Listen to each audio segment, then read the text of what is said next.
Now, golf, of course, is difficult enough as it is, but imagine trying to play with only one arm. Well, that's exactly what Steven Hutchinson had to learn to do, and he's pretty good at it. In fact, he's about to play for Europe against the USA. First thing I'm thinking to do, make sure I've got the ball where I want it in my stance. Grip's right, everything else is right, and then just go for it. Nice strike. Thank you. Gone about 200, run out to about 230.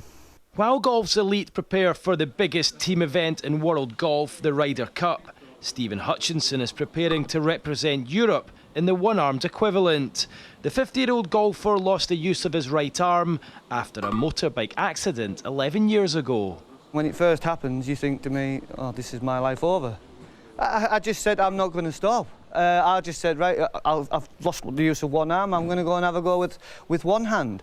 And luckily, the secretary at the club where I was a member at the time, he said, well, you do realise that there's a society of one-armed golfers, they have world championships and all that, and I thought, well, if they can do it, why can't I?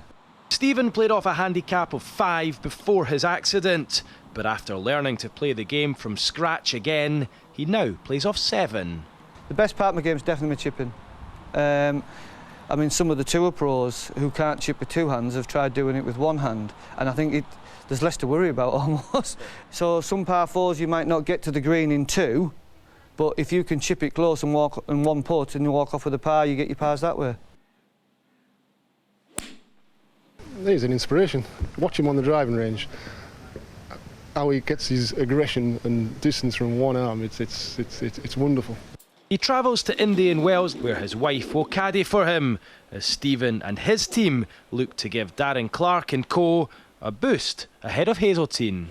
It's definitely the same on Team Europe for our guys as it is for them. We're a very close-knit family. You know, we all come together 2 or 3 times a year for the big championships, and it's just like long-lost friends almost. So you're playing for them as much as you are for yourself. We've got a really good, strong team, and I'm not the best player on the team by far, but I think we'll do it, yeah. The last time Team Europe were in America, the Miracle in Medina proved they have fighting spirit in abundance, much like the inspirational Steven Hutchinson. Keith Downie, Sky Sports.